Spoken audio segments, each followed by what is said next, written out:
হরে কৃষ্ণ শুধু ভক্ত সজ্জন। তা এই যে বৈশাখ মাস জ্যৈষ্ঠ মাস চলে গেল, তা আপনারা কি ভগবানকে চিরা দধি বা আম কাঁঠাল মিষ্টি এইগুলো অর্পণ করেছেন? যদি না করে থাকেন তাহলে আসছে এক মহিমান্বিত তিথি, অর্থাৎ পানিহাটি চিরা দধি মহোৎসব। তা আমরা অনেকে এই বিষয়টা নিয়ে জানি, আবার অনেকেই জানি না। তা আজকে আমি সেই লীলাটাই বর্ণনা করব যে কেন আমরা এই বিশেষ দিনে ভগবানকে চিরা দধি কর্পূর দিয়ে কলা দিয়ে মেখে ভগবানকে অর্পণ করতে হয়, এবং কিভাবে সেটা আমরা অর্পণ করব বা ওই দিন কি কি আমাদের করা উচিত। তো প্রথমেই বলি যে সেই মহিমান্বিত তিথিটা হচ্ছে আগামী 9 জুন, অর্থাৎ রোজ সোমবার। তো সেই দিন হচ্ছে অবশ্যই আমাদের ভগবানকে প্রথমেই সকালে এইগুলো নিবেদন করা উচিত। তো সেখানে অবশ্যই চিরা রাখতে হবে, দধি রাখতে হবে। মেইন এই উৎসবের নামে কিন্তু পানিহাটি চিরা দধি উৎসব। তো প্রথমেই হচ্ছে দই চিরা, তারপরে আম কাঁঠাল কলা, এছাড়া আমাদের সিজনাল যে ফলগুলো আছে সেই ফলগুলো আমরা ভগবানকে অর্পণ করতে পারি, এবং শুধুমাত্র ভগবানকেই অর্পণ নয়, সেগুলো ভক্তদের মাঝে বিতরণ করতে পারি। এখন এই পানিহাটি চিরা দধি উৎসবটা কিভাবে সূচনা হলো সেটাই হচ্ছে আজকে আমরা আলোচনা করব। তো প্রথমে সেটা ঘটেছে কিন্তু আমাদের কলিযুগে, অর্থাৎ আপনারা অনেকে কিন্তু পানিহাটি জায়গাটা চিনেন, অর্থাৎ ভারতের একটা বিখ্যাত ধাম। আমরা জানি নিত্যানন্দ মহাপ্রভু সেখানে লীলা করেছেন। তো সেই জায়গাটা কিন্তু এখনো আছে, যারা নবদ্বীপ পরিক্রমা দেন তারা কিন্তু সেখানে যান। তো সেই পানিহাটি চিরা দধি উৎসবে সেই পানিহাটিতে বিশেষ করে পালন করা হয়, কিন্তু এছাড়াও আমরা ভক্তরা গৃহে এবং মন্দিরে সেই উৎসবটা পালন করি। ইভেন আমাদের স্বামীবাগ ইস্কন মন্দির ছাড়াও আমাদের যতগুলো ইস্কন মন্দির আছে সব জায়গায় কিন্তু সকালবেলা এই অনুষ্ঠানটা বিশেষ করে পালন করা হয়। তো আমি লীলাটা সংক্ষিপ্ত আকারে আপনাদেরকে বর্ণনা করছি, কারণ রথযাত্রার আগে কিন্তু অনেকগুলো বড় বড় গুরুত্বপূর্ণ দিন আমাদের পড়বে। তার ভিতরে প্রথমেই আছে হচ্ছে এই যে পানিহাটি চিরা দধি উৎসব, তারপরে হচ্ছে জগন্নাথ দেবের স্নান যাত্রা 11 জুন, এ বিষয় নিয়ে আলাদা একটা ভিডিও আসবে। তারপরে আসবে হচ্ছে আমাদের গুন্ডিচা মার্জন, তারপরে হচ্ছে রথযাত্রা। তো আমরা এক এক করে প্রত্যেকটা বিষয় নিয়ে ভিডিও দিব। তো প্রথমেই বলি, এটা হচ্ছে কলিযুগেরই ঘটনা, শ্রীকৃষ্ণ চৈতন্য মহাপ্রভুর সময়ের। তো মহাপ্রভু যখন এই সংসারের মায়া ত্যাগ করে তিনি সন্ন্যাসে চলে যাচ্ছিলেন নিত্যানন্দ মহাপ্রভুকে ছেড়ে, তো নিত্যানন্দ প্রভু তখন মহাপ্রভুকে ছাড়তে চাইছিলেন না। তো যখন তিনি রাস্তা দেখিয়ে মহাপ্রভুকে নিয়ে যাচ্ছিলেন, তো নিয়ে যেতে যেতে তিনি রাস্তা ভুলিয়ে ভালিয়ে মহাপ্রভুকে আবার অদ্বৈত আচার্যের বাড়িতে নিয়ে এসে উঠিয়েছিলেন। তো এই যে অদ্বৈত আচার্যের বাড়িতে যখন নিয়ে এসে উঠিয়েছেন, তখন মহাপ্রভুর সম্পর্কে জানতে পারেন রঘুনাথ দাস গোস্বামী। অর্থাৎ আমরা জানি স্বর গোস্বামীর একজন হচ্ছেন রঘুনাথ দাস গোস্বামী। তিনি ছিলেন সেই আমলে একজন রাজা, অর্থাৎ বলতে পারেন মানে পুরো রাজ্য ছিল তার বাবার অধীনে, তার পুত্র ছিল। তো সেই রঘুনাথ দাস গোস্বামী ছিল পিতামাতার একমাত্র সন্তান। তো কিন্তু তার সবসময় না কিরকম একটা উদাসীন মনোভাব ছিল। অর্থাৎ তিনি এই যে এত টাকা পয়সা, সেই সময়ে তাদের ইনকাম ছিল 20,000 লক্ষ স্বর্ণ মুদ্রা। তার মানে বুঝতে পারছেন সেটা এখনকার সময়ের কত টাকা। তো সেখান থেকে গিয়ে তিনি কোন লেভেলে চলে গিয়েছিলেন ভক্তির, এবং সবকিছু ত্যাগ করে কি কি করেছিলেন। তো মহাপ্রভুর প্রতি তার যে ভালোবাসাটা তৈরি হয়, এবং তিনি মহাপ্রভু যখনই শুনেছেন যে অদ্বৈত আচার্যের বাড়িতে এসেছেন, তখনই তিনি সেখানে দর্শন করতে চলে গিয়েছেন।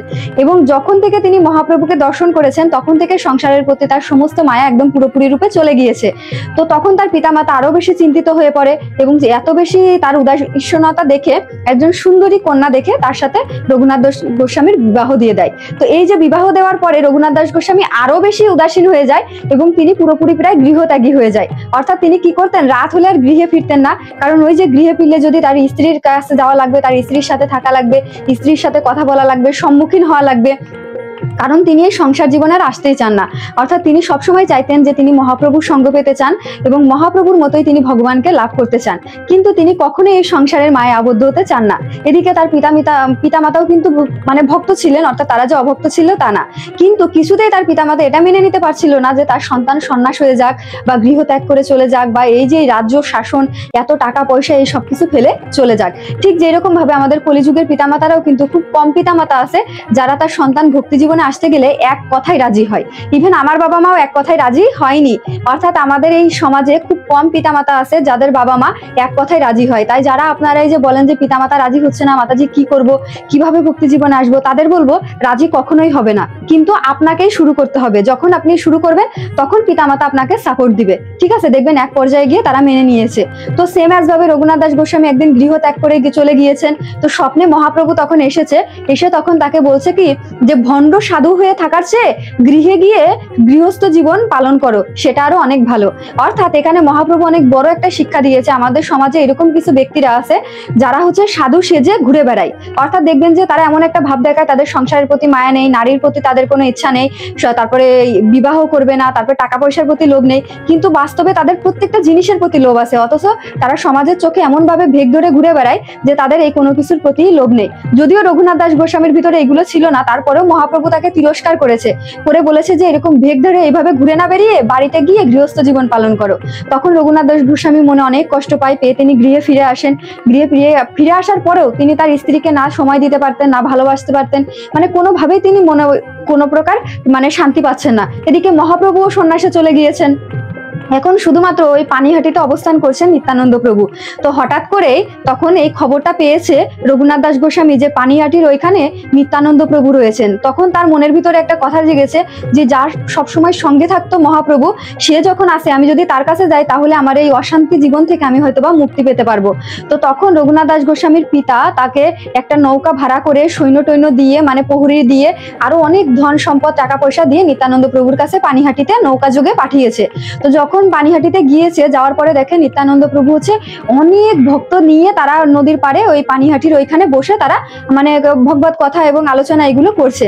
তো যখনই রঘুনাথ দাস গোস্বামী নৌকা ওই ঘাটে গিয়ে পৌঁছেছে, তখনই নিত্যানন্দ প্রভু দূর থেকে বলছে, কিরে সোরা তুই এখানে, মানে তাকে চোর বলে সম্বোধন করেছে। তো যখন চোর বলে সম্বোধন করেছে তখন তো রঘুনাথ দাস গোস্বামী বলছে আমি কি চুরি করলাম যে আমাকে চোর বলে সম্বোধন করেছে। তখন সে কিন্তু বুঝতে পারছে না যে কেন তাকে চোর বলে সম্বোধন করা হচ্ছে। তো তখন রঘুনাথ দাস গোস্বামী গিয়েছে, তাকে প্রণাম জানিয়েছে। তখন নিত্যানন্দ প্রভু বলছে, তুই আমাকে ছাড়া মহাপ্রভুকে পেতে চেয়েছিলি। অর্থাৎ আমরা কিন্তু অনেকেই জানি যে নিতাই যদি কৃপা না করে তাহলে গৌরাঙ্গ মহাপ্রভু কখনোই আমাদেরকে কৃপা করবেন না। অর্থাৎ নিতাই যদি কৃপা করে তাহলেই আমাদের মহাপ্রভু কৃপা করবে। অর্থাৎ নিত্যানন্দ প্রভুর কৃপা পেলে গৌরাঙ্গ মহাপ্রভুর কৃপা পাওয়া সম্ভব। তো তখন বলছে, তুই আমাকে ডাকিস নি, ডেকেছিস মহাপ্রভুকে কি করে পাবি তুই? তখন রঘুনাথ দাস গোস্বামী তার ভুল বুঝতে পারে এবং তখন ক্ষমা চাই। তখন নিত্যানন্দ প্রভু বলে, তোকে শাস্তি ভোগ করতে হবে। তো বলে, অবশ্যই আমি শাস্তি ভোগ করতে রাজি।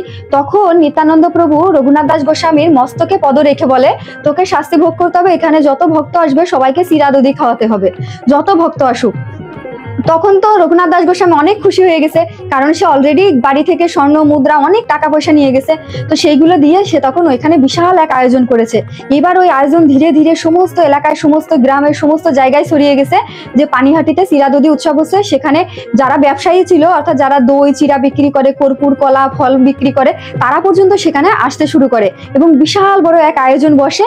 এবং সেখানে সবাই মানে নদীর ভিতরে পর্যন্ত দাঁড়িয়ে, এত ভক্ত হয়ে গেছে যে দাঁড়ানোর জায়গা নেই, কেউ গলা জলে দাঁড়িয়ে আছে, কেউ হাঁটু জলে, কেউ কোমর জলে, মানে বিভিন্ন লেভেলে ভক্তরা দাঁড়িয়ে আছে শুধুমাত্র একটু নিত্যানন্দ প্রভুর কাছ থেকে একটু চিরা দধি খাওয়ার জন্য। তো তখন ওইটা দেখে রঘুনাথ দাস গোস্বামী এত বেশি খুশি হয়ে গেছে যে সে খুশিতে মানে আত্মহারা হয়ে গেছে। তখন ওইখানে ধ্যান যোগে, আমরা কিন্তু জানি যে নিত্যানন্দ প্রভুর এতটাই ক্ষমতা ছিল যে মহাপ্রভু যেখানেই থাকুক না কেন সে ধ্যান যোগে মহাপ্রভুকে তার কাছে নিয়ে আসতে পারতো। তো তখন মহাপ্রভু সেখানে ভাবে বিভোর হয়ে ধ্যান যোগে মহাপ্রভুকে নিয়ে এসেছে এবং তিনি কি করছেন, সমস্ত ভক্তের প্লেট থেকে একদলা করে খাচ্ছেন আর মহাপ্রভুকে খাওয়াচ্ছে। তো সাধারণ যারা ভক্ত তারা তো দেখতে পাচ্ছে না যে নিত্যানন্দ প্রভু নিজে খাচ্ছে, আবার কাকে যেন খাওয়াচ্ছে, কাকে খাওয়াচ্ছে। কিন্তু যারা ওই যে মহাপ্রভুকে ভালোবাসে, যারা মহাপ্রভুকে ওই যে ধ্যান যোগে দেখতে পারে, তারা দেখতে পাচ্ছে যে নিত্যানন্দ প্রভু নিজে এক গ্রাস খাচ্ছে আর মহাপ্রভুকে এক গ্রাস খাওয়াচ্ছে। রঘুনাথ দাস গোস্বামীও দেখতে পাচ্ছে যে মহাপ্রভু স্বয়ং সেখানে উপস্থিত হয়েছে। তো এইভাবে একটা বিশাল একটা আনন্দ মেলা তৈরি হয়ে যায় এবং তখন যত ব্যবসায়ীরা আসে সব ব্যবসায়ীদের কাছ থেকে কোনো দাম দর বাদ দিয়েই সমস্ত কিছু রঘুনাথ দাস গোস্বামী কিনে নেয় এবং ব্যবসায়ীদেরকে ওখানে বসে পেট ভরে সেই চিরা দধি খাওয়ায়। তাই এই দিন আপনারা চাইলে অবশ্যই মন্দিরে মানে অর্থ দিয়ে দিতে পারেন এটার ব্যাপারে, বা আপনারা মন্দিরে চিরা দধি কিনে দিতে পারেন, আম ফলমূল যেগুলো পাওয়া যায় এগুলো কিনে দিতে পারেন। পাশাপাশি হচ্ছে আপনি বাড়িতে এটার আয়োজন করতে পারেন এবং আপনার আশেপাশে যে বিশেষ করে বাচ্চারা বা যারা আছে মানুষ, শুধু যে ভক্তি জীবনে যারা আছেন তারা এটা পালন করবেন তা না, আপনারা গৃহে যারা ভক্ত মানে যারাই আছেন প্রত্যেকে এটা পালন করতে পারবেন। তো অবশ্যই 9 জুন সেই দিন এবং এই দিন যদি আমরা এইভাবে এই দিনটাকে উদযাপন করি তাহলে মহাপ্রভু অত্যন্ত খুশি হন, নিত্যানন্দ প্রভু অত্যন্ত খুশি হন, এবং আমরা যে চিরা দধিটা খাই সেটা তাহলে ওইটা আমরা একদম সরাসরি মহাপ্রভুর প্রসাদ হিসেবে ওই দিন গ্রহণ করতে পারি। যদিও আমরা প্রতিদিনই ভোগ দিই, কিন্তু ওই দিন মহাপ্রভু অত্যন্ত খুশি হয় এবং প্রত্যেক ভক্তের গৃহে গিয়ে সে চিরা দধি গ্রহণ করে। তো অবশ্যই আপনারা এই দিন বিশেষ করে ভগবানের এই সেবা পূজাটা দিবেন, আর ভিডিওটা অবশ্যই শেয়ার করবেন, কারণ আইজে আর মাত্র একদিন আছে, অর্থাৎ 9 তারিখে এই প্রোগ্রামটা। তো সবাই ভালো থাকবেন, সুস্থ থাকবেন। হরে কৃষ্ণ।